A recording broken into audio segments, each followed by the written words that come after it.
또 하나님과 예수 그리스도를 믿는 우리 신앙은 사랑의 종교라고 그러죠. 사랑이에요. 사랑. 가장 핵심이 사랑이에요. 근데 사랑이라고 하는 것은 그냥 우리 에로스적 사랑을 얘기하는 게 아니에요. 사랑은 뭘 얘기를 해요? 아가페적 사랑을 얘기합니다. 아가페적 사랑. 그러니까 무한한 사랑을 얘기해요. 무한한 사랑, 조건 없는 사랑. 그 조건 없는 사랑을 표현한 것이 율법에서는 신년이에요. 신년. 50년째 신년이 되면은 무조건 낳아주지요. 해방시키죠. 그렇죠? 종에서부터 빚에서부터 모든 우리가 육신의 눌림과 얽매임으로부터 전부 다 풀어나지요. 그게 율법적 사랑이 바로 신년으로 표현되는 거예요. 우리 그리스도인들의 지금 그 신년, 여러분들의 신년은 뭐가 돼야 되죠?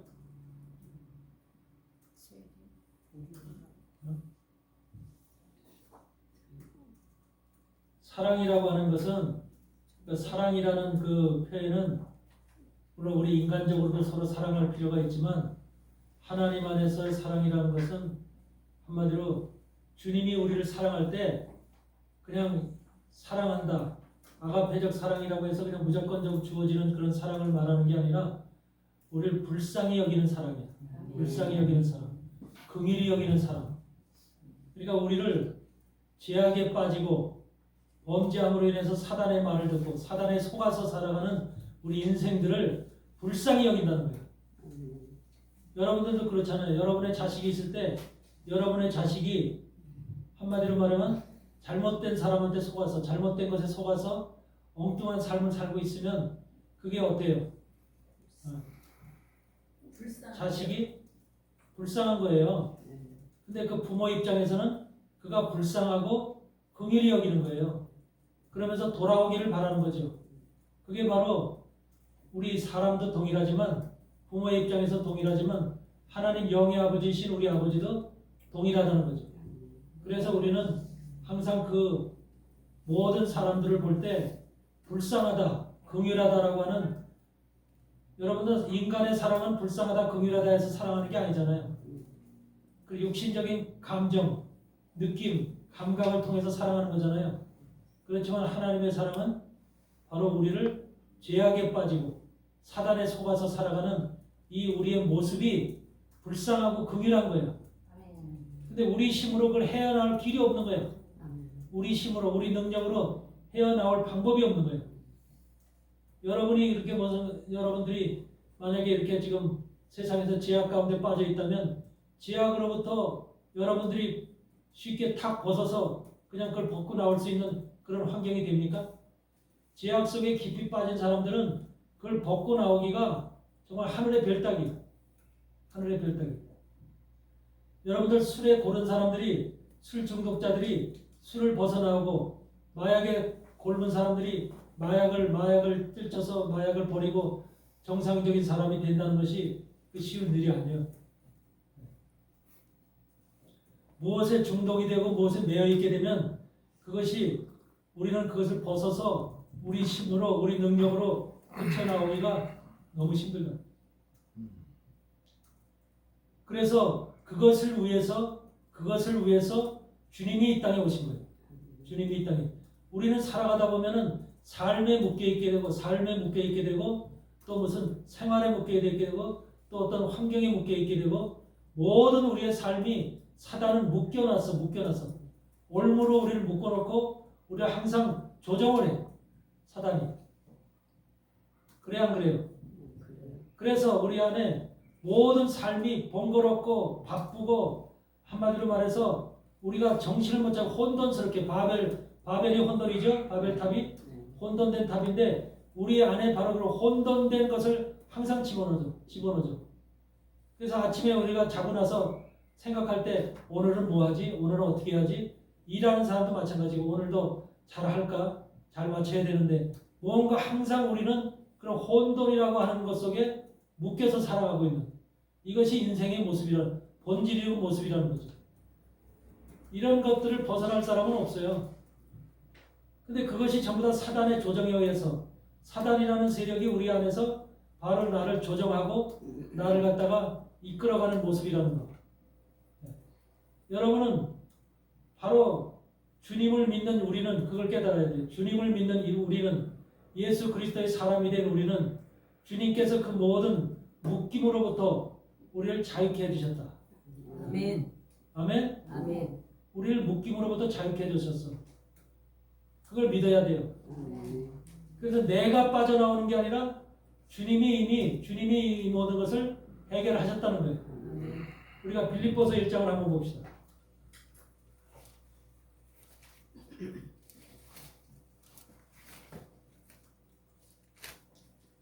골로새서 1장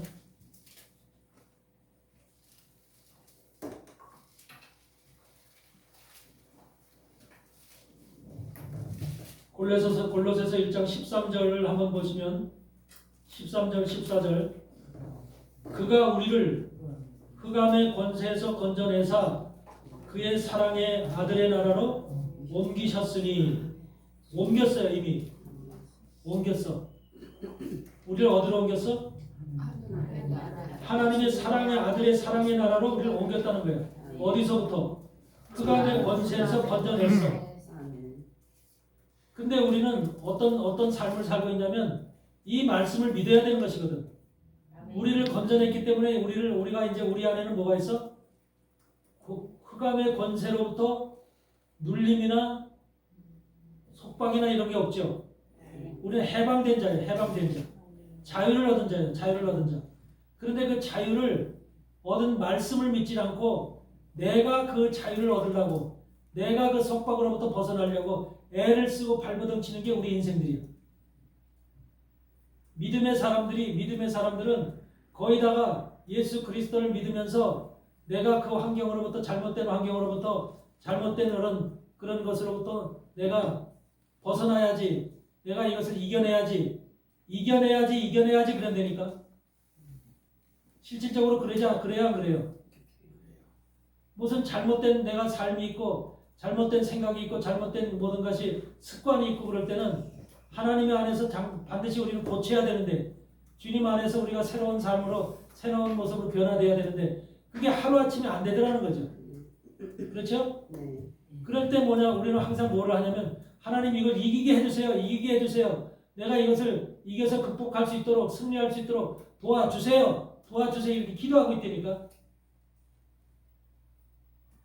그래야 안 그래요? 나의 잘못된 생각과 나의 잘못된 행동과 판단과 모든 환경으로부터 나를 구해달라고 기도하고 있어요. 근데 그게 온전한 기도가 아니라 말씀을 믿는 사람이라면, 예수 그리스도의 복음 안에 들어와서 진짜로 말씀을 믿음으로 받아들인 사람이라면 지금 이 말씀을 믿어야 돼요.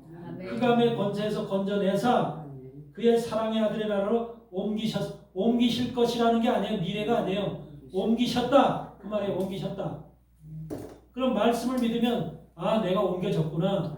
내가 옮겨졌는데 주님은 나를 옮겼는데 내가 지금 옮겨진 것을 믿지 않고 내가 스스로 나를 옮기려고 내 스스로 노력하고 있구나. 이런 것이 바로 우리의 잘못된 신앙의 모습이라는 거예요. 주님은 우리를 위해서 이미 다 해결을 해 놓으셨죠. 우리에게 모든 속박으로부터 자유를 주셨어요. 얽매임으로부터 다 구성으로부터 우리를 다 풀어 놓으셨어요.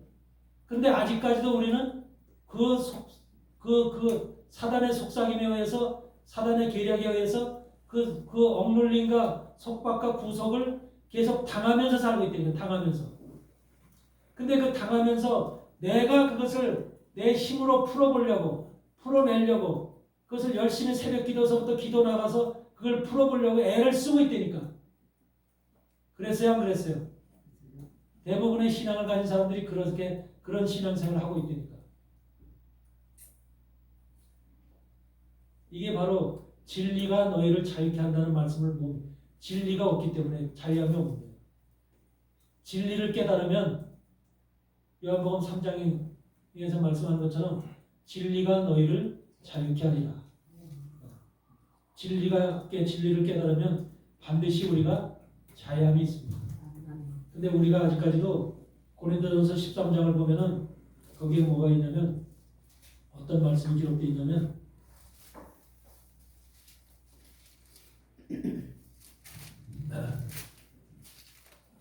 우리가 부분적으로 알고 부분적으로 예언하니 19절에 보니까 9절에 우리가 부분적으로 알고 부분적으로 예언하니 온전한 것이 올 때에는 부분적으로 하던 것이 폐하리라. 내가 어렸을 때에는 말하는 것이 어린아이 같고 깨닫는 것이 어린아이 같고 생각하는 것이 어린아이 같다가 장성한 사람이 되어서는 어린아이의 일을 버렸노라. 우리가 이제는 거울로 보는 것 같이 희미하나 그때에는 얼굴과 얼굴을 대하여 볼 것이요 이제는 내가 부분적으로 아나 그때에는 주께서 나를 아신 것 같이 내가 온전히 알리라. 그러니까 우리가 신앙생활을 해도 하나님 안에서 예수를 믿는 믿음의 사람을 살아가면서도 부분적으로 지금 하고 있다니까.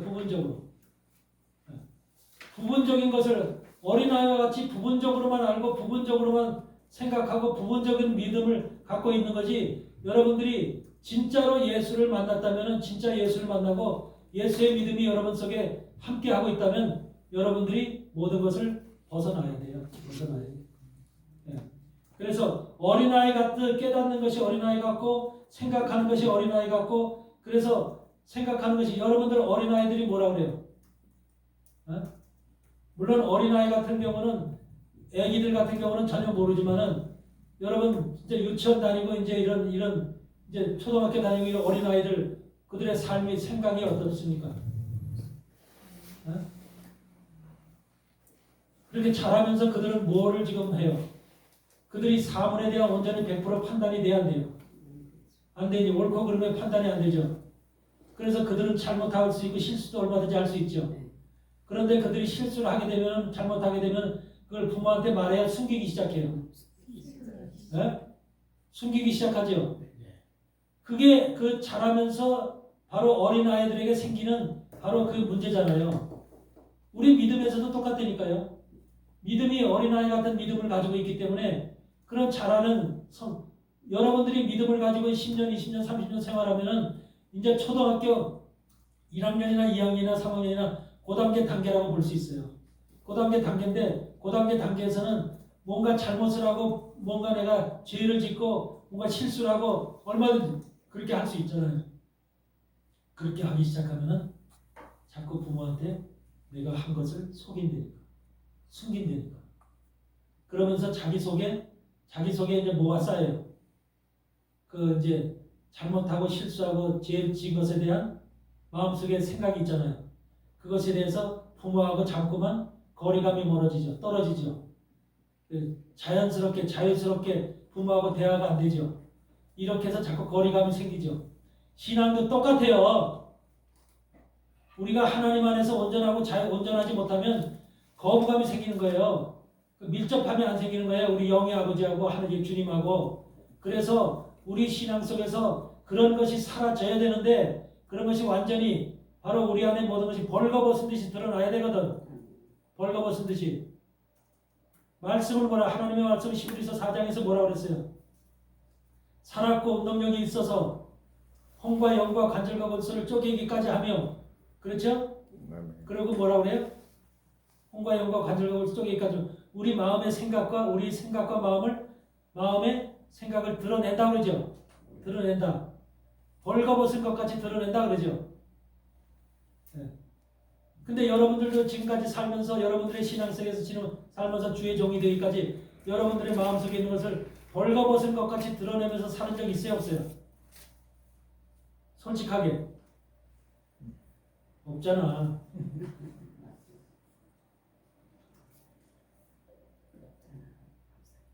여러분들의 마음속에 있는 것을 벌거벗은 듯이 남편한테 고백을 못하고 아들한테 자식한테는 고백을 못해도 하나님 앞에는 고백을 했어야 되는데 하나님 앞에서도 그 고백을 못하죠. 100% 고백 다 했어요?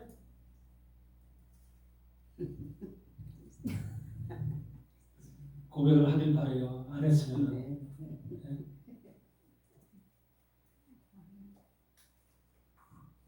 근데 우리가 사실은 하나님은 그것을 이제 벌거벗었다고 표현하는 것이거든. 벌거벗은 자가 되어야 되거든. 아담과 하와가 아까도 벌거벗었다고 했을 때 부끄러워 아니하더라고 그랬잖아. 그럼 부끄러워 아니하는 것이 뭐야? 그들은 하나님과 완전한 어린아이의 관계였거든. 아담과 하와가 애기야, 애기, 어린아이.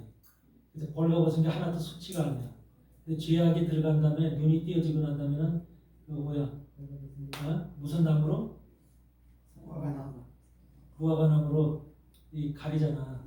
그러니까 그것이 바로 자기의 의식이 떠졌다는 소리야. 의식이 떠지면서 가장 먼저 생기는 것이 눈이 열려, 눈이. 우리의 눈이 열려. 그래서 우리의 의식이 떠지면 가리기 시작해, 그때서부터. 그러니까 주님이 무화과 나무로 가리니까 그 이제 율법을 상징하는 건데, 이스라엘 백성들의 죄악을 무화과 나무로, 무화과가 이스라엘의 저기 나무 아니야. 이스라엘에 주신 율법으로 가리는 거야, 율법으로. 율법으로 가리는 것은 어떻게 해? 율법은 죄를 오히려 드러내는 거잖아. 죄를 씻는 게 아니라 죄를 드러내는 거죠. 율법은 죄를 깨닫게 하는 거죠. 결국은 그 결과는 사망이죠. 그러니까 예수님 앞에 돌아와야만, 율법에서 율법을 버리고 주님의 복음으로 들어와야만 그것이 우리가 완전히 자유함을 얻는 거예요. 복음은 우리를 까발리는 일을 하는 거예요. 우리를 까발리는 일. 우리 속에 있는 어둠의 세력들을 까발리는 일을 하는 것이 주님이야. 그것이 복음이야. 여러분들은 주님으로부터 여러분들 자신을 주님의 복음이 들어와서 여러분들 속에 있는 것들을 전부 다 까발려서 주님 앞에 확실하게 벌거벗어 그렇게 살아야 되는 것이, 그게 믿음의 사람들의 본질이고 하나님이 요구하시는 모습들이야. 그런데 그것이 아직까지도 우리 안에서 해결이 안 된다면은 바로 뭐냐면 사단에 의해서 아직까지 눌림받고 있고 속죄함받고 구속을 받고 있다는 소리야.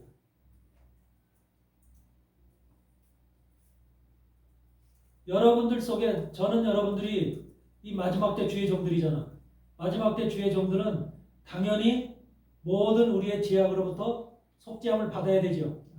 속죄함을 받아야 돼요. 지금 여기서도 골로새서 1장에서도 얘기했잖아요. 어둠의 세력에서부터 어떻게 했다? 흑암의 권세에서 건져내서 우리를 사랑의 아들의 나라로 옮기셨으니 그 아들 안에서 우리가 구속 곧 제사함을 얻었다. 구속 곧 제사함을 얻었대. 우리의 구속이라고 하는 것은 제사함을 얘기하는 거예요. 제사함. 여러분 100% 제사함 받았어요? 아멘. 아멘? 아멘. 덜 받지 않았어?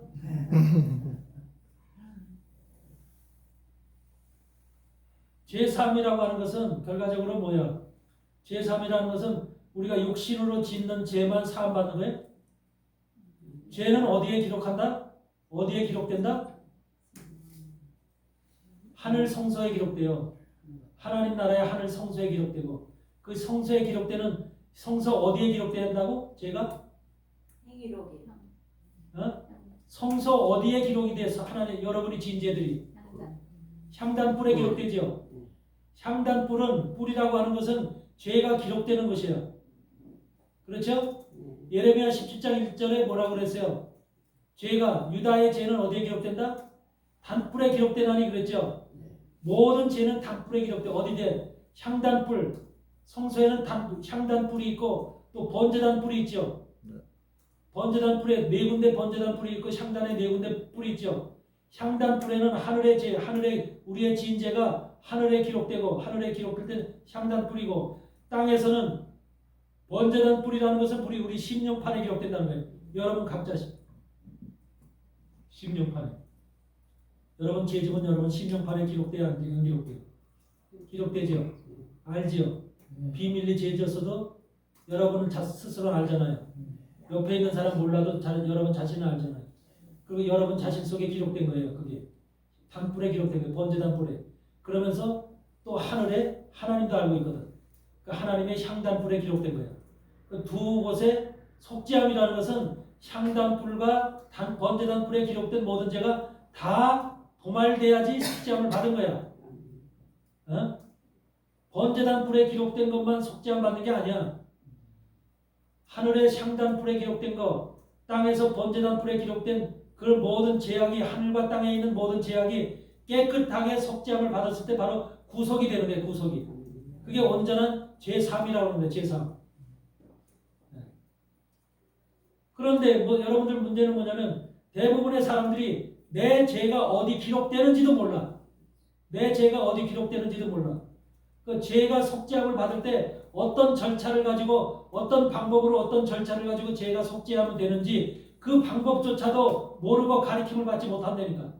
교회에서 그걸 가르쳐 줘야 되는데 성도들에게 주의 종들이 그걸 가르쳐서 그 백성들이 내 죄가 하늘에 여기에 기록되어 있고 땅에는 여기에 기록되어 있는데 이 죄가 주님으로 인해서 전부 다 하늘과 땅에 기록되어 있던 모든 죄들이 깨끗이 씻음을 받았구나, 속죄함을 받았구나 라는 것이 자기 속에서 확신이 와야 되는데, 그러므로 인해서 죄로부터 눌림과 죄로부터 속박으로부터 자유함을 얻고 모든 것이 전부 다 풀어져야만 되는데,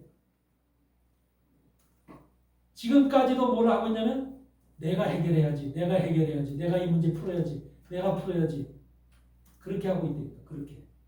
그게 지금 얼마나 어리석은 우리의 지금 믿음의 길이냐, 믿음의 사람들의 모습이냐. 여러분의 죄는요, 예수님 돌아가셨을 때 하늘에 향단불에 기록된 죄와 번제단불에 기록된 모든 죄가 예수님의 피로 도말이 됐어. 도말이. 믿습니까? 그래서 더 이상 죄에 대해서 히브리서 9장에 뭐라, 죄에 대해서 뭐라 그래? 제사 드릴 것이 없다고 그랬잖아. 제사 드릴 것이 있다고 그래서 없다고 그랬어. 죄에 대해서 제사 드릴 것이 없다. 그런데 지금도 죄에 대해서 제사 드리고 있거든. 죄 용서해 주세요. 용서해 제사 드리는 게 그게. 죄 용서해 주세요. 용서해. 그래 안 해야. 그래 해야 안 해야. 그게 제사 드리는 거야. 기독 교회 안에서 지금. 이스라엘 백성들은 당연히 지금도 짐승을 잡아서 그런 거 해야 안 해요. 지금도 속죄절하고 다 하고 있거든요. 절기를 따라 지켜서 그거 하고 있거든요. 그런 것들이 전부 다 지금 이스라엘 율법을 가진 그들은 하고 있지만, 교회는 복음 안에서, 예수 그리스도 안에서 복음 안에서 믿음 생활하는 하나님의 백성들은 모든 것이 주님으로 인해서 완전 무결하게 해결된 것을 자유를 선포하고 자기가 입으로 그걸 선포하고 나는 해결됐어. 이제는 더 이상 나에게는 그런 문제가 없어. 죄로부터 나의 자유함을 얻었어. 라는 것을 당당하게 선포하고 살아가야 되는데, 아직까지도 죄는 또 죄 썼어요. 하나님 용서해 주세요. 또 죄 써요. 또 죄 써요. 매일 이 모양 이 꼴로 살아간다면 그것은 믿음의 사람이 안 됩니다. 믿음의 사람이라고 볼 수가 없어요.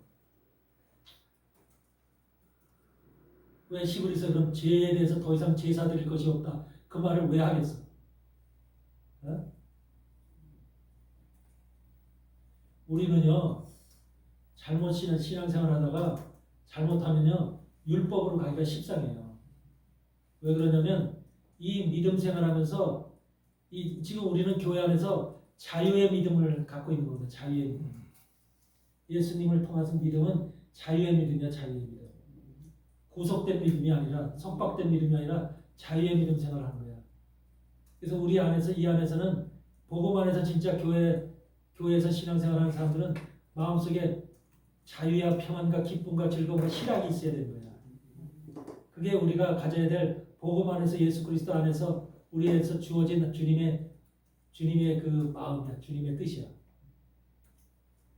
그런데 우리는 신앙생활 하다가 어떻게 그렇게 말씀을 조금 들어도 뭐냐면 다시금 뭔가 절차를 밟아야 되고, 또 뭔가 어떤 구석 속에 들어가야만, 또 어떤 조건 속에 들어가야만, 어떤 만들어놓은 틀 속에 들어가야만 온전한 신앙생활을 하는 것처럼 느낌을 가져. 왜? 우리가 세상 속에서, 사단 속에서 살면서 그렇게 교육을 받아왔기 때문에, 그런 생활에 익숙해 왔기 때문에.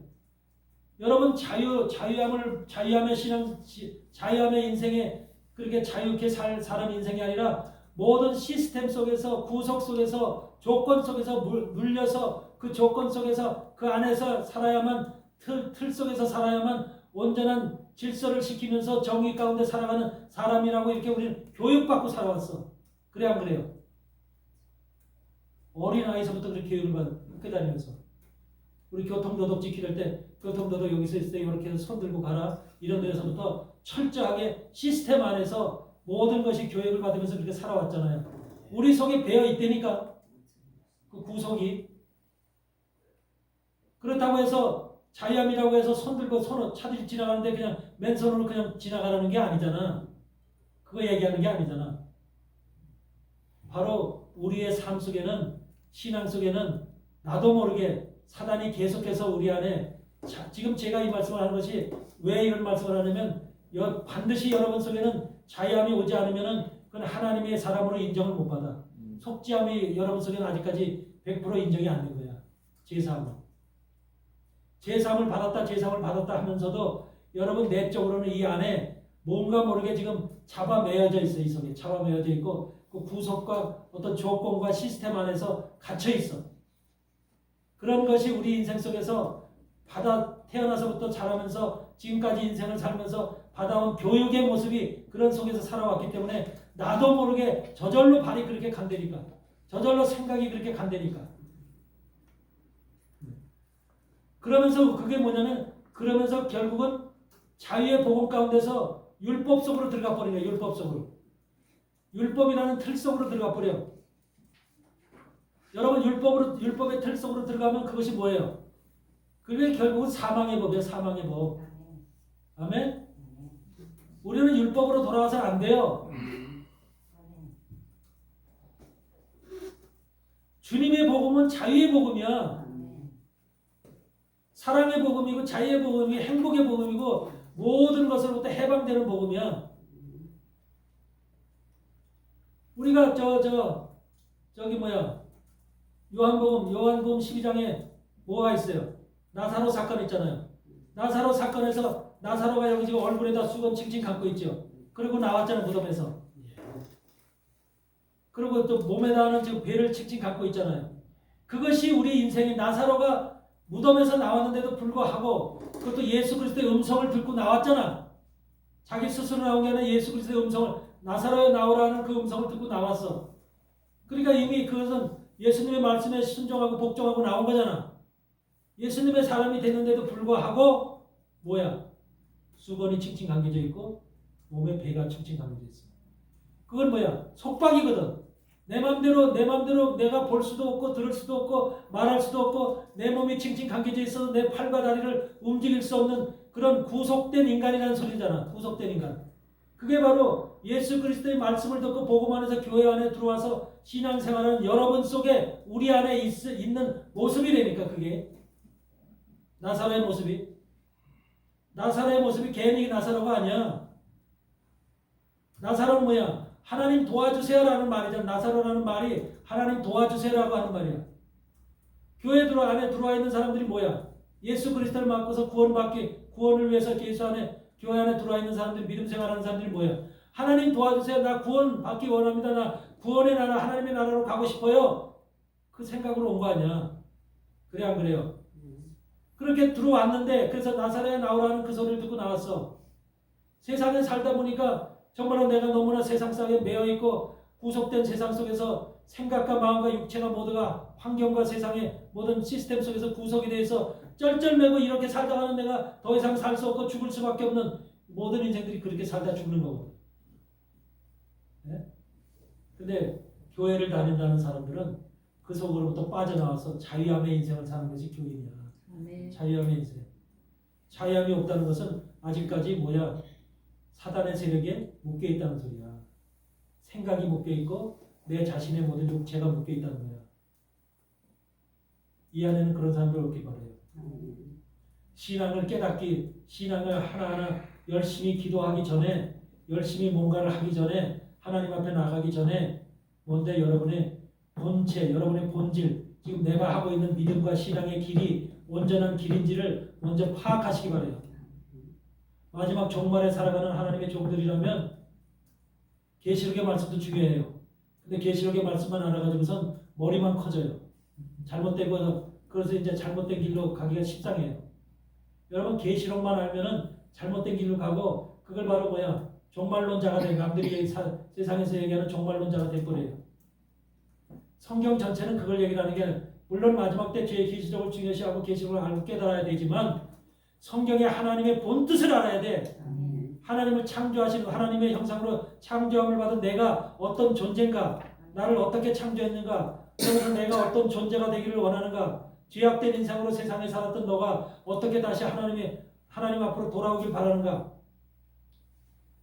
로마서 8장 28절 29절에 뭐라고 그래? 30절에 거기서 피조물이 고대하는 바는 온 세상의 피조물들이 고대하는 바는 하나님의 아들들이 나타나는 것이니 그 피조물이 허무한데 굴복하는 것은 자기 뜻이 아니요 굴복해 하시는 이로 말미암으니라.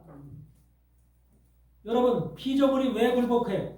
피조물이 왜 사망을 당하고 죽고 시들고 그러냐고. 하나님이 이 땅에 있는 모든 것이 생명을, 하나님 자체가 생명이야. 예수 그리스도가 생명이야. 마귀는 사망이고 죽음이야. 근데 하나님의 아들들이 나타나지 않으니까 세상의 모든 자연계 나무들도 전부 다 파괴되고 떨어지고 죽는 거야. 하나님의 아들들이 나타나면 바로 모든 피조물들이 다 살아난다는 거야. 생명. 그러니까 하나님의 아들들이 지금 하나님은 그 하나님의 아들들을 찾는 것이거든. 하나님의 아들들이 나타나길 바라는 것. 그 하나님의 아들들이 누구예요? 주님의 신부야. 주님의 신부. 피조물이 고대하는 바는 하나님의 아들들이 나타나는 것이니 온 세상에 저 개나 소나 돼지나 말이나 할 것 없이 저 사자나 짐승이나 할 것 없이 저 나무나 돌이나 할 것 없이 이 자연계에 있는 모든 피조물들이 하나님의 아들들이 나타나길 바란다는 거예요.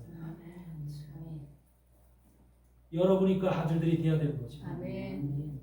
하나님이 원하는 아들들의 숫자가 있어. 그 숫자가 차여지면은 바로 하나님의 아들들이 나타나는 것이고 그 아들들이 나타나면 모든 피조물들이 다 기뻐서 환호하고 찬양하는 거야 하나님 앞에. 그런데 사단은 이 하나님의 아들들이 나타나면 자기가 죽는 거거든. 사망당하는 거거든. 이 끝이 나는 거거든. 그러니까 하나님의 아들들이 나타나지 않게 하기 위해서 우리를 계속해서 교회를 속이고 하나님의 종들을 속이고 백성들을 속여서 그 하나님의 아들들이 전혀 나타나지 못하게끔 그렇게 지금 막고 있는 거야. 회방하고 있는 것이고 모든 연기를 펴서 말씀의 진리를 보지 못하게 하는 거야. 우리를 흐리게 하는 거야. 흐리게. 그게 현대 교회의 모습이야. 왜 교회가 잘못돼요? 유럽의 그 신학이 거기서 만들어졌잖아. 여러분 신학기 어디서 다 만들어졌어? 유럽에서 만들어졌잖아. 독일에서 만들어지고 네덜란드에서 덴마크에 이런 유럽에서 다 만들어졌잖아. 그 만들어진 신학자들이 거기 잔뜩 있고 거기에 고딕식 교회들이 얼마나 큰 대형 교회들이 많아. 이런 교회들이 성도가 없잖아. 텅텅 비었잖아. 예수님이 힘이 없어서 다 쓰러졌어요? 말씀이 힘이 없어 능력이 없어서 쓰러졌어요 교회가? 왜 텅 빈 교회 술집으로 교회가 술집으로 바뀌고 한마디로 말하면 댄스장으로 바뀌고 왜 그렇게 됐느냐 그 말이야. 하나님의 능력이 없어서? 신부가 없어서. 바로 사단이 그렇게 만든 거예요. 왜? 유럽의 신학을 무너뜨려야만 유럽을 통해서 들어갔던 믿음이 전부 다 세상적으로 유럽의 신학이 전부 다 어디로 가고 미국으로 가고 캐나다로 가고 호주로 가고 서구권으로 가서 지금 한국까지 다 들어온 거예요. 또 한국에도 지금 다 유럽의 신학이 다 들어왔어. 오늘날 여러분들이 신학교 가서 신학을 배울 때 신학자들의 이름이 다 어디 사람들이야? 칼바르트나 에밀 브루너나 리칠이나 하르낙이나 트렐치나 에르스트 트렐치나 슐라이에르 마우나 이런 사람들이 다 어디 사람들이야? 칸트나 마틴 루터 칼빈 이런 사람들이 어디 사람들이야? 다 독일 사람들이잖아. 이런 사람들의 신학을 우리는 배운 거잖아요. 근데 그런 신학을 배운 그것이 그 본토에서 거기서 배운 그런 지역이 다 깨끗이 끝났다니까. 내가 우리 동네 우리 사는 지역에 가보니까 교회를 찾다 자그마한 교회를 찾다 보니까 무슨 교회가 발견했냐면 마틴 루터 교회라는 걸 찾았어. 마틴 루터 교회라는 게 있더라고. 새벽 예배를 드리는 교회를 찾다 보니까 마틴 루터 교회를 딱 이름이 내가 해서 야 마틴 루터 교회도 아직까지 있네. 마틴 루터 교회가 지금 뭐예요? 개신교예요? 마틴 루터는 개신교를 갖다가 이 카톨릭으로부터 나와서 개신교를 만든 교회 장본인이잖아. 그렇죠? 그런데 마틴 루터 교회가 1999년도에 어디로 들어갔어요? 카톨릭으로 들어갔죠. 그래서 그 마틴 루터 그 수장이 뭐라고 해요? 우리는 우리의 조상 마틴 루터가 카톨릭으로부터 독립해서 우리가 개신교를 만든 것을 지금은 후회합니다. 우리가 잘못되었습니다. 용서해 주세요. 이제는 교황 앞으로 카톨릭으로 다시 복귀합니다. 우리 어머니 아버지의 교회로 다시금 들어갑니다. 그래서 선언을 했죠. 이게 마틴 루터 교회예요. 근데 그런 교회가 우리나라 그 연예인 중에 그 누가 있었잖아. 남자. 그 임금으로 많이 나오고 그랬던 사람 있잖아. 임동진. 그 양반이 루터 교회 목사였잖아. 마틴 루터 교회. 그 지금은 안 하나 보더라고. 그래서 루터 교회가 우리 개신교회가 루터로부터 생긴 건데 루터 교회가 이미 카톨릭으로 들어가 버렸다니까. 잘못됐다고 자기가 아주 선언을 하고 들어가 버렸어. 그러니까 지금 루터 교회가 없어. 근데 이제 우리 동네 그 마틴 루터 교회라고 딱 간판을 붙여놓은 거야. 네? 여러분 지금 이 세상의 모든 그런 신학이 지금 우리나라에 그대로 들어와 있고 슐라이에르 마을을 통해서 만들어진 그 자유주의 신학이 우리나라 전체를 덮고 있어. 전체를. 어? 여러분 이런 상황에서 우리는 어떤 지금 믿음과 신앙을 자유주의 신학이라는 게 뭐예요? 자유주의 신학이라는 것이 어? 인간의 이성을 중시하는 신앙이잖아. 인간의 이성 속에서 여러분 속에 생각들이 다 있어 없어요? 그 생각이 주인인 거예요. 생각이 주인. 내 자신이 주인이고 자아가 주인인 거야. 그래가지고서 그것이 바로 자유주의 신학이야. 그래서 자기 멋대로 자기가 생각하는 대로 교회를 이끌어가고 교회 신학을 만들어내고 교회를 갖다 하나님의 말씀을 전통적인 그 하나님의 말씀을 지키고 바울이나 이런 베드로나 이런 사람들 통해서 만들어진 사도를 통해서 전해진 증거의 말씀을 신학으로 택한 것이 아니라 전부 다 인생들의 이성 속에서 나오는 철학 속에서 나오는 감정 속에서 나오는 이런 자유주의 신학. 그래서 자유주의 신학을 다른 말로 뭐라고 그래? 자유주의 신학을 인본주의라고 하는데 또 다른 말로는 감정의 신학이라고 그래. 감정의 신학. 자유주의 신학을 감정의 신학이라고 그래. 여러분 감정 다 있어요 없어요? 있지요? 그러면 각자 감정들이 다 다르잖아. 그래 안 그래요? 느낌이 다르고 감정이 다르죠. 감정의 신학이래. 내가 어떻게 하나님에 대한 내 감정이 사람마다 다를 거 아니에요. 하나님을 만난 것도 다 다를 거 아니에요. 감정이. 그거를 자유주의 신학을 하는 사람들은 그걸 영이라고 본다니까. 감정으로 하나님을 받든 자기의 감정이 어떤 상태냐에 따라서 받는 하나님의 느낌과 하나님에 대한 그 소통이 다르잖아. 근데 그것을 영적 감각으로 받아들인다니까. 영적 감각으로. 자유주의 신학은 하늘로부터 내리는 하나님의 성령의 임재를 통한 그 만남을 얘기하는 게 아니라 내 속에서 느껴지는 감정. 그래서 나는 내 속에서 느껴지는 감정이 어떤 날 꿈을 꾸니까 내 속에 하나님이 와서 성령이 와서 내 속에서 이런 것을 보여줬어. 하나님이 나를 이렇게 사랑하시는구나. 하나님이 내 속에 임재 들어오셨구나. 그렇구나. 그래서 내가 그때 느껴진 감정, 그때 하나님이 나에게 임재한 그걸 임재로 사단은 얼마든지 하나님처럼 우리에게 나타나거든. 그래 안 그래요? 하나님이 사단처럼 되고자 한 거야. 이사야 14장에 나와 있잖아요. 별들 위해서 하나님같이 되고자 한다는 거. 그래서 하나님처럼 되고자. 그러니까 사단은 얼마든지 하나님 최고자처럼 되고자 했기 때문에 얼마든지 하나님의 흉내를 낼 수 있는 거야. 그러니까 우리가 하나님의 말씀으로 정확히 전통적인 하나님의 복음으로 바울의 말씀으로 베드로의 말씀으로 요한의 말씀으로 정립되지 않은 사람에게는 뭐가 차? 사단이 하나님처럼 오는 거야. 사단이. 그래서 결국은 그런 사람들 교회를 다니면서 양심 역사를 계속해서 하는 거야. 양심 역사. 그러니까 자유주의 신학을 하는 사람들은 거의 다 양심 역사를 하게 돼 있어. 그래서 이런 사람들이 전부 다 지금 우리 안에서 이 교회 안에 내가 한국을 봐도 나는 미국에서 44년을 사는 사람이잖아. 한국에 와서 내가 봐도 정말로 양심 역사 하는 사람 너무 많더라고. 오죽하면 신사도가 지금 한국의 교회들에서 판을 칠까? 신사도 알죠? 네. 신사도라고 하는 것이 한국에 판을 친다고. 그 신사도가 뭐 하는 거예요? 주로 예언하고 또 기적 일으키고 방언하고 임파테이션하고 전부 다 이렇게 오형적으로 눈에 보이는 그런 현상들을 갖다가 하나님의 성령의 역사라고 하면서 막 그냥 난리치고 보락치는 거잖아요. 근데 그것을 갖다가 하나님의 일이라고 지금 사역이라고 하나님께서 역사는 하나님의 능력이라고 받아주잖아요. 또 그거를 하지 못해서 안달난 종들이 있다. 안달난 종들. 이렇게 잘못된 영감을 가지고 잘못된 그런 것이 시스템들이 전부 다 어디서 왔냐면 자유주의 신학 가운데 감정의 신학 가운데서 오는 거죠. 감정의 신학 가운데.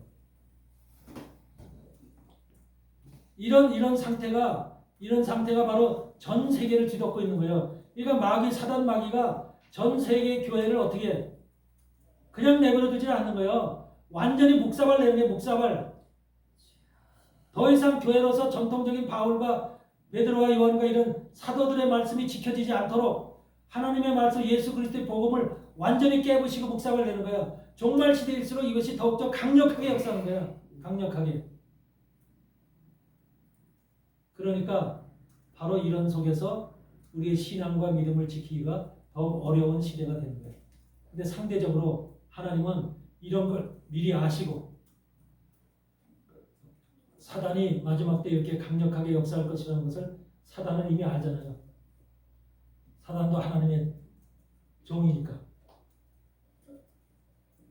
그래서 이런 걸 아시고 하나님께서는 하나님의 영을 받는 사람들이 있어. 하나님의 영을 받는. 그러니까 이때는 초대교회 때는 성령 때는 우리가 준비만 되면 하나님께서 모든 자들에게 성령을 부어주시잖아. 근데 마지막 때는 안 그래. 문을 여는 자들에게 문을 여는 마음의 문을 여는 자들에게. 그래서 라오디게 교회에게 와서 문 앞에 와서 두드리노니 그러잖아. 문 앞에 와서 두드리노니. 라오디게 교회는 마지막 종말의 교회죠.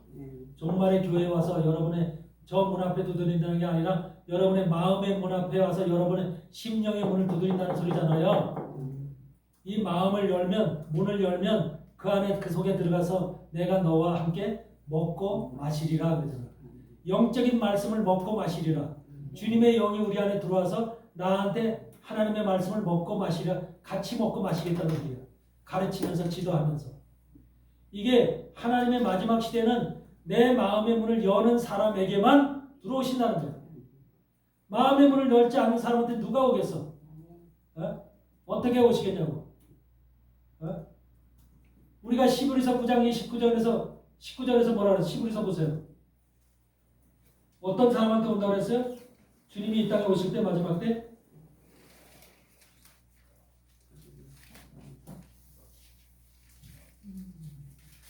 시브리서 9장 28절. 시브리서 9장 28절에 이와 같이 그리스도도 많은 사람의 죄를 담당하시려고 단번에 들이신 바 되셨고, 이거 초림 때 주님이 오셔서 이 일을 하신 거잖아요.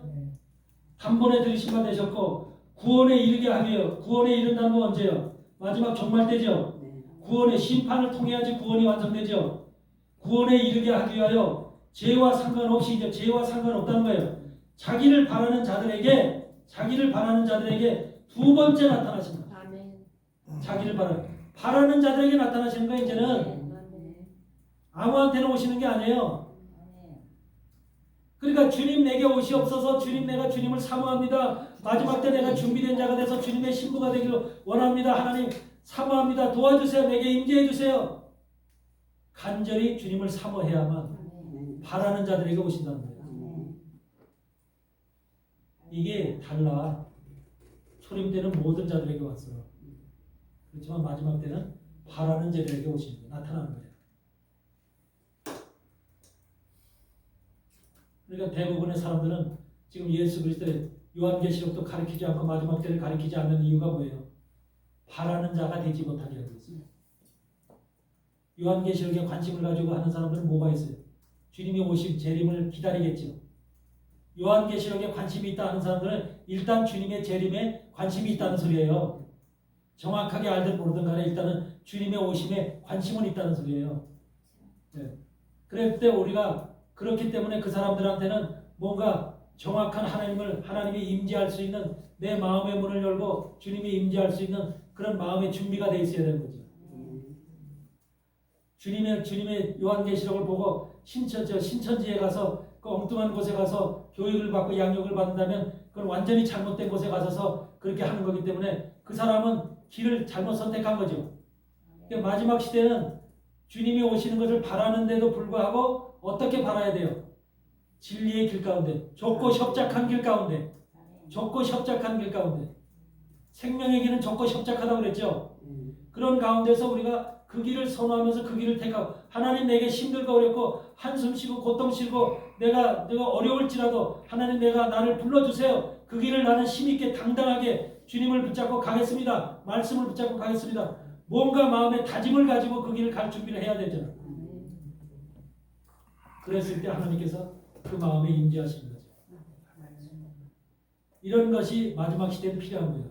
여러분 신천지 가는 사람 다 주님 사모하는 사람들이에요. 근데 잘못된 길에서 사모하는 거예요. 신천지 사람들 25만 명이 넘잖아 지금. 25만 명. 대한민국 신앙인의 25만 명이 대부분 이단을 믿는 사람들이 지금 대한민국에 이런저런 경우로 이단을 내가 볼 때는 50만 명 이상은 돼요. 대한민국 신앙인들의. 네. 그렇다고 해서 지금 정상적인 교회 뭐 장로교 합동 통합 또 뭐 순복음 뭐 침례 모든 성결 모든 이런 감리교 이런 교단들이 전부 다 정직한 하나님의 말씀 생명의 말씀을 전한다고 볼 수 없지요. 예?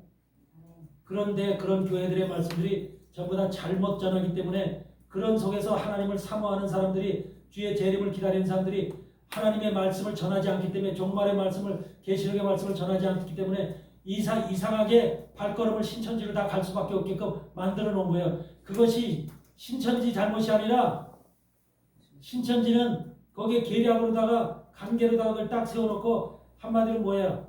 다 한마디로 종말의 말씀을 사모하는 사람 다 긁어모은 거예요. 긁어모은 거. 문제는 어디서 있어? 기성교회들이 다 문제가 있는 거예요. 기성교회들이 그런 것을 다 기피했기 때문에 그 사람들이 다 글로 간 거예요. 기성교회에서 정직하게 가르쳤다면 온전하게 가르쳤다면 그렇게 되지 않지요. 이게 바로 중요한 거죠. 반드시 마지막 때는 자기를 바라는 자들 두 번째 나타났습니다. 이게 중요한 거죠. 여러분들은 주님을 간절히 바라죠? 주님을 간절히 바라는데 간절히 바랄 때 우리가 마지막 시대 주님을 만나기 위해서는 여러분들 고통이라는 기간이 있어요. 그리고 여러분들 아기를 낳을 때 아기가 쑥 나와요. 고통 속에 나와요. 고통을 거쳐야지 나오죠. 그게 하나님 안에서는 반드시 있어야 될 일이에요. 그래서 마지막 때 주님이 재림하시기 전에는 그래서 환란이 오시는 거예요. 오는 거예요. 환란을 통하지 않고는 환란이라는 걸 통해서 우리를 더 정금같이 단련하시는 거예요. 믿음을 가진 하나님의 종들 신부들을 더 정금같이 단련하시는 거기 때문에 그 과정을 통하지 않고는 그 과정을 지나지 않고는 정금이 안 돼. 정금이.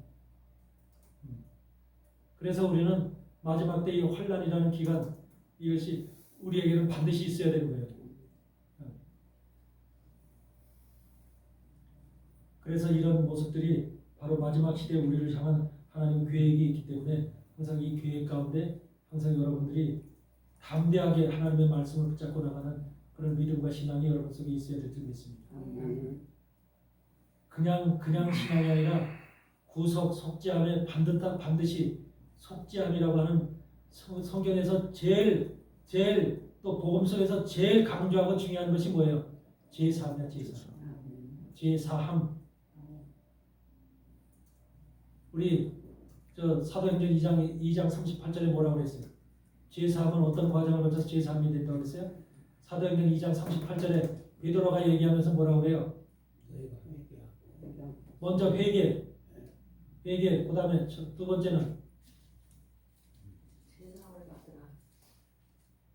회개하고 주 예수 그리스도의 이름으로 세례를 받고 그 다음에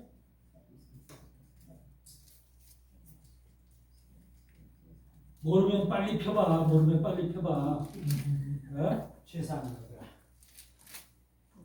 제사함을 얻으라 그랬죠.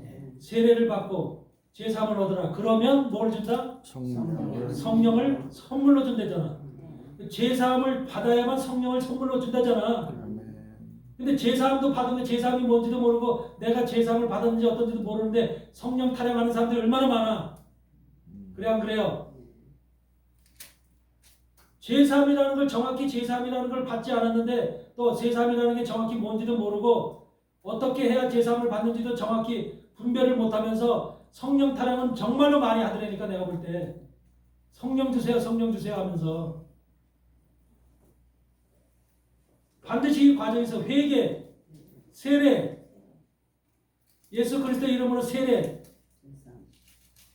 제사함, 성령 네 번째 네 단계에서 네 가지 단계를 통해서 우리가 제사함이 반드시 있어야만 제사함을 받은 사람에게 하나님 성령을 그것도 값으로 주는 게 아니라 선물로 준대 선물로.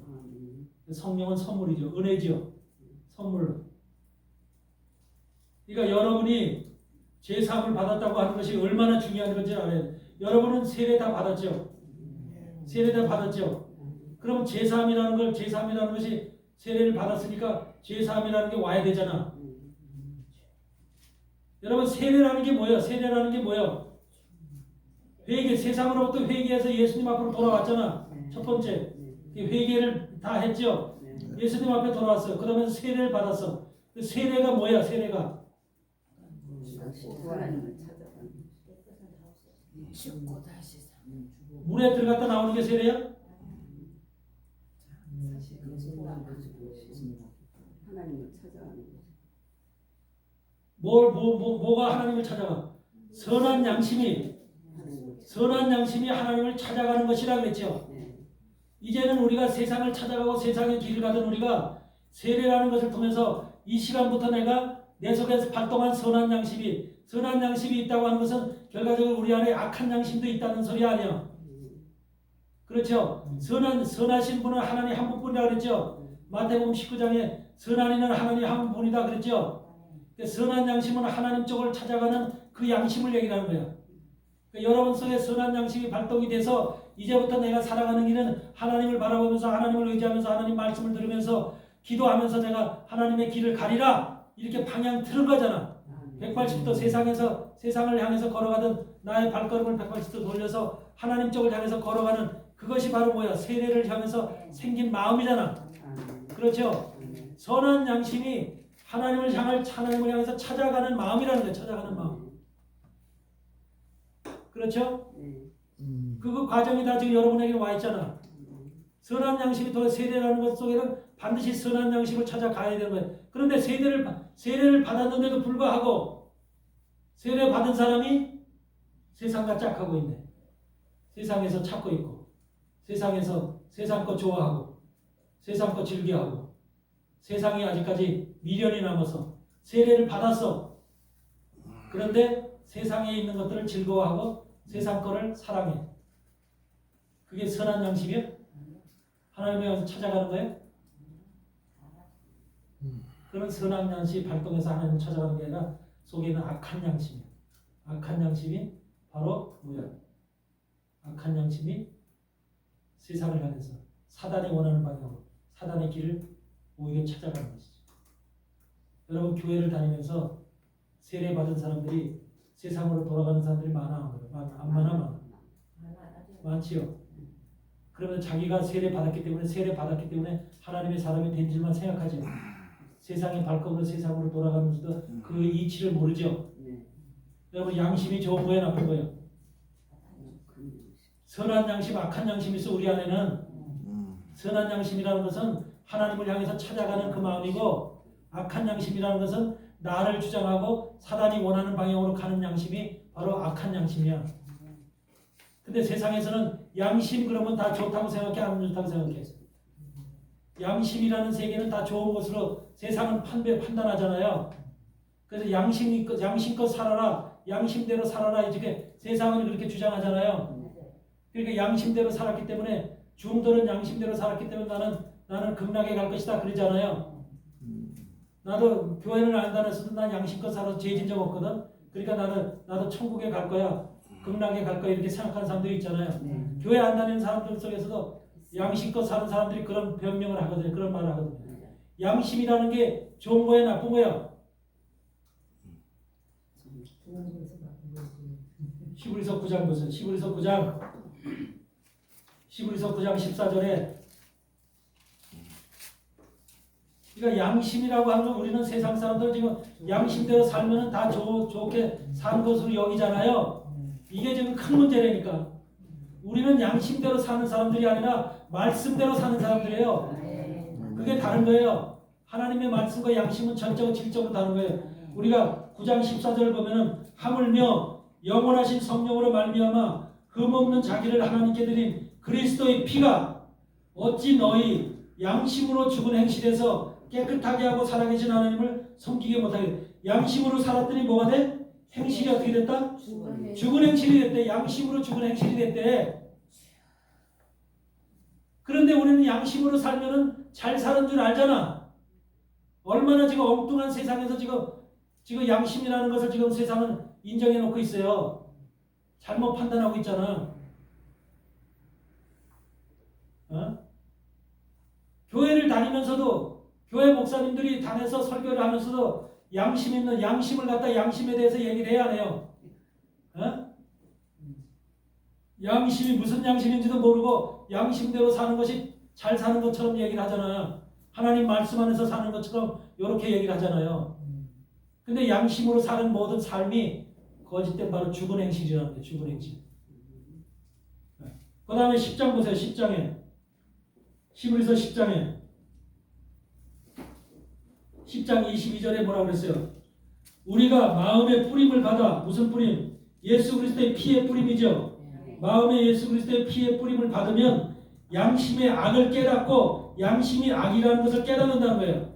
몸을 맑은 물로 씻었으니, 맑은 물이라는 건 예수 말씀의 물이죠.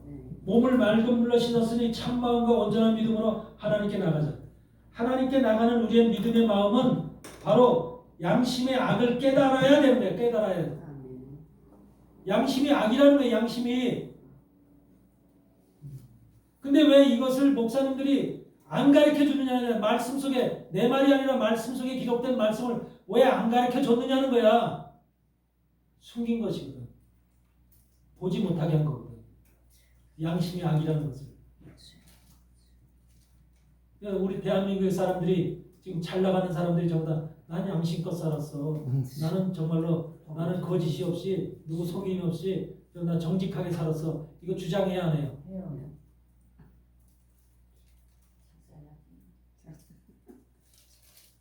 교회를 다니면서 목사님들도 사역 열심히 하고 그랬으면 뭐야, 나도 양심껏 살았어. 양심껏 하나님의 말씀을 양심껏 지키면서 잘 살았어. 사역도 잘했어. 이렇게 본인 스스로가 자위를 한다. 양심의 실체가 뭔지를 모르고, 양심은 우리 안에 인간의 양심은 바로 마귀가 우리 속에 넣어준 거예요. 하나님을 발견하지 못하고. 하나님은 말씀이다. 말씀이신 하나님. 그래서 말씀대로 우리는 살아야 되고 말씀을 쫓아가야 되고 말씀을 읽고 들어야 되는 게 우리의 하나님께서 우리를 하나님의 형상으로 창조받은 지음받은 우리가 가야 될 길인 거야. 그런데 사단이 우리를 타락배를 시키면서 양심이라는 세계, 우리 자아 속에 우리의 자의식 속에 양심이라는 걸 툭 집어넣어놨어. 양심대로 살면은 양심껏 살면은 하나님의 사람으로서 온전하게 사는 것처럼 느끼게 착각하게끔 양심의 세계를 넣어줬다니까. 교회를 다니면서도 하나님 말씀대로 살지 않고 양심껏 살으면은 하나님의 말씀을 지키며 산 것처럼 느끼게 그렇게 양심이라는 세계를 우리 속에 딱 자의식 속에 넣어줬다니까.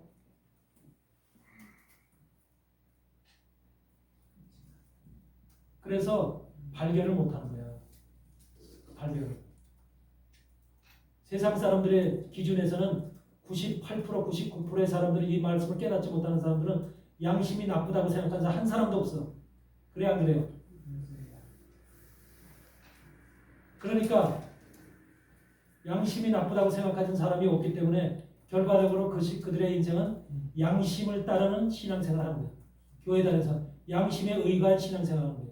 그 양심의 주체가 사단으로부터 온 것이고 사단이 우리 속에 넣어준 하나님을 배역하고 하나님을 배도하고 하나님을 알지 못하고 깨닫지 못하게 하기 위한 바로 사단의 방법이고 사단이 우리 속에 넣어준 한마디로 그 아주 강력한 한마디로 그 요소인데 목적인데도 불구하고 요소인데도 불구하고 그걸 알고 알지 못하고 깨닫지 못하게 하는 거예요.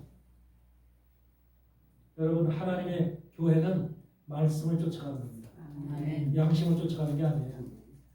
근데 예수 그리스도의 피가 뿌려지면은 예수 그리스도의 피가 뿌려지는 사람들은 마음에 예수 그리스도의 피가 뿌림을 받은 사람들은 양심이 악이라는 것을 깨닫고 몸을 맑은 물로 씻었으니 맑은 물이라는 하나님의 말씀의 물로 성령의 물로 생명의 물로 진리의 물로 우리를 씻었으니 참 마음과 온전한 믿음으로 하나님께 나간다. 그래서 내 속에 있는 양심이라는 것이 그런데 지금 대부분이 보면은 교회들도 아직까지도 목사님들이 양심대로 목회를 했다. 나는 양심대로 살았다. 굉장히 이걸 주장하더라고요. 네? 그만큼 하나님과 지금 하나님 모르고 있다는 거예요. 이 양심이 양심이 사단이 넣어준 우리 속에 넣어준 의식인데도 불구하고 그걸 깨닫지 못하는 것은 사단이 내 속에서 마음껏지게 역사하고 있다는 소리죠. 그런데 그 사람이 어떻게 속죄함 받았냐고. 그런 사람을 어떻게 하나님이 속죄함 받았다고 인정을 하겠냐고. 그런 사람들은 반드시 뭐가 역사해요. 사단이 하나님이 양심의 세계를 깨달은 내 속에서 나왔던 내 양심의 세계가 이렇게 하나님 더럽고 사단이 우리 속에 넣어진 더럽고 악한 것이었구나. 이것을 깨달은 사람들은 이제 양심을 쫓아가는 것이 아니라 도덕과 윤리를 쫓아가는 것이 아니라 하나님 말씀을 쫓아가는 사람이 되는 거야. 이 양심에 따라서 여러분 살아가는 세계가 뭐야? 양심이 바탕이 돼서 그 위에 세워진 세계가 뭐야? 도덕적인 세계, 윤리적인 세계입니다. 도덕과 윤리. 도덕과 윤리라는 것이 누가 만들어 놓은 것이 아세요?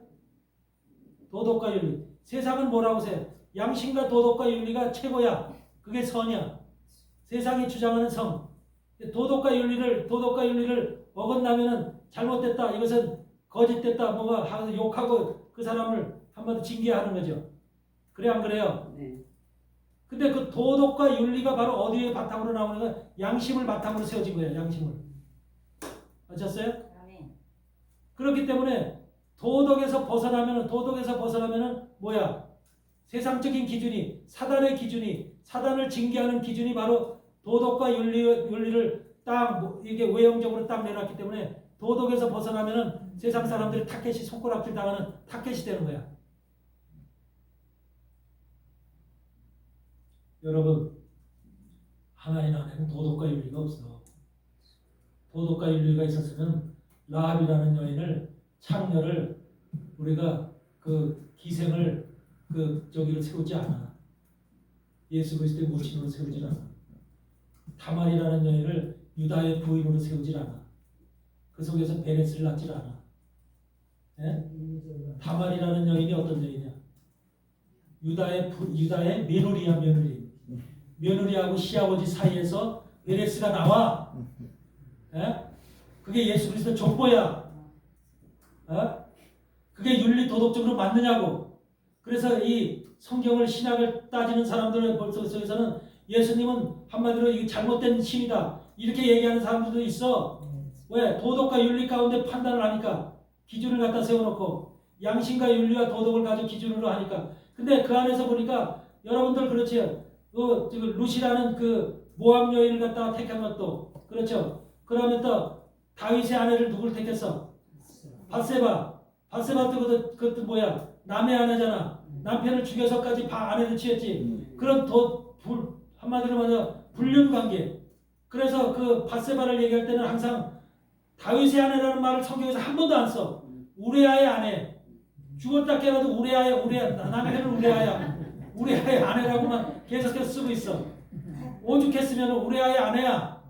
근데 우레아의 아내 속에서 나오는 그 아들이 솔로몬이야. 예수 그리스도의 족보상에 있는 솔로몬이야. 그게 도덕과 윤리가 맞느냐 이 말이야. 하나님의 방법을 알아야 돼. 하나님의 뜻을 알아야 돼. 하나님은 도덕과 윤리를 따지는 분이 아니야. 하나님의 예수 그리스도라는 족보를 연결시키기 위해서는 도덕과 윤리도 내버리는 분이 하나님이야. 물론 우리가 세상을 살 때 우리는 세상 속에 사는 사람이기 때문에 도덕과 윤리 속에 살아갈 수밖에 없는 그런 인생들로 교육받고 훈련받고 살아왔어. 도덕과 윤리를 버린다면 그는 인생으로 살아갈 수 있는 가치가 없어지죠. 도덕과 윤리도 성령 안에서 하나님 말씀 안에 도덕이고 하나님 말씀 안에 윤리인 거야. 근데 하나님 말씀을 제외하고 도덕과 윤리는 그 나머지 도덕과 윤리는 사단이 만들어 놓은 도덕과 윤리인 거야. 양심 가운데 세워진 도덕과 윤리인 거야. 우리가 지켜야 될 도덕과 윤리는 말씀 안에 도덕과 윤리인 거예요. 성령이 인도하시는 도덕과 윤리인 거예요. 성령께서 우리를 가르치고 인도하시는 도덕과 윤리인 거예요. 이해되세요?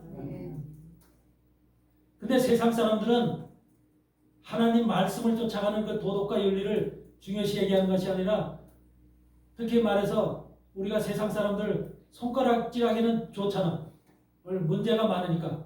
누가 조금 잘못했다 하면 아, 저 사람 저랬대. 저 사람 무슨 짓을 했대. 뭐 했대. 손가락질 잘하죠. 나 한번 쉬운 거고 손가락질 잘하고. 그럼 하나님도 그 사람 볼 때 그럴까? 어? 나는 그 사람 보고 손가락질하고 욕하는데 하나님이 볼 때 그 사람을 볼 때 어떻게 볼까? 어?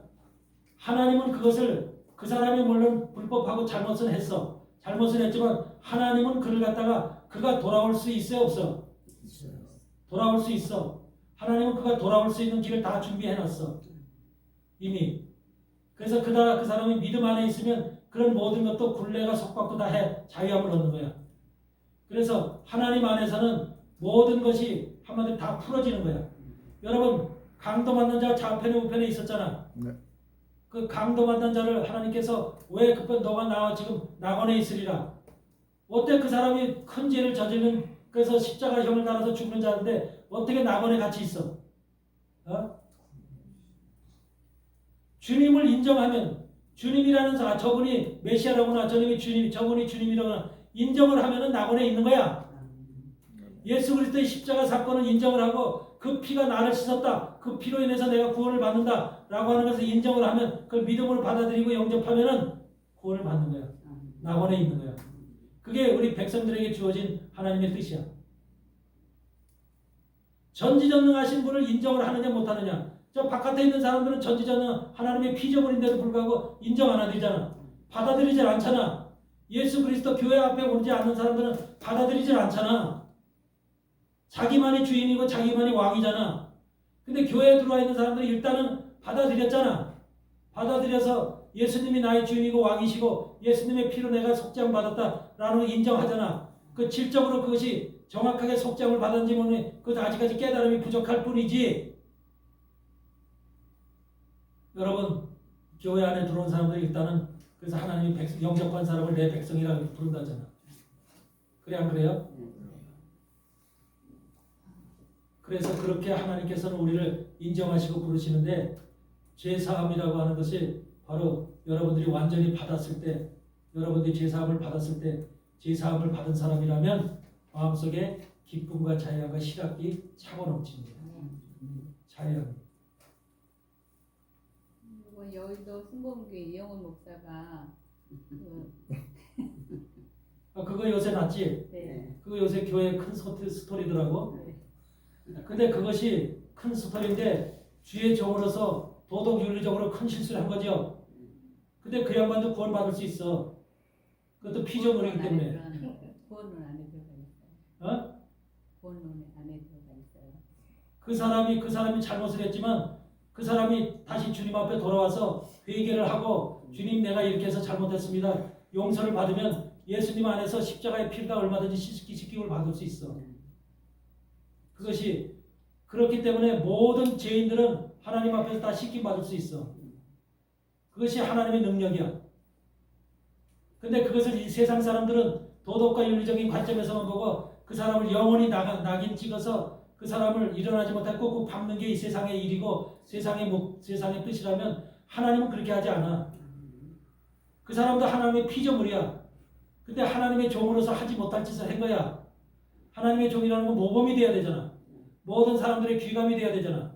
그런데도 불구하고 그 사람이 그런 실수를 범한 거야. 어떤 데 고의적이든 실수들 간에 그런 잘못을 저질렀잖아. 도덕과 윤리적으로 잘못을 저질렀잖아. 게임에 빠졌든지 뭔가 실수를 했든지 어떤 목적인지 모르지만 하여튼 그런 실수를 했잖아. 그 문제가 사실은 도덕과 윤리적인 측면에서 세상 사람들이 볼 때는 전부 관점에서 볼 때는 잘못됐다. 주의 종으로서 큰 실수를 했다. 이렇게 지금 보고 있는 입장이잖아. 우리 입장에서는 그 사람이 과연 저런 짓을 했을 때 하나님이 구원하실까? 그건 상관없어. 구원의 문제야. 하나님이 얼마든지 그 종을 구원할 수 있어.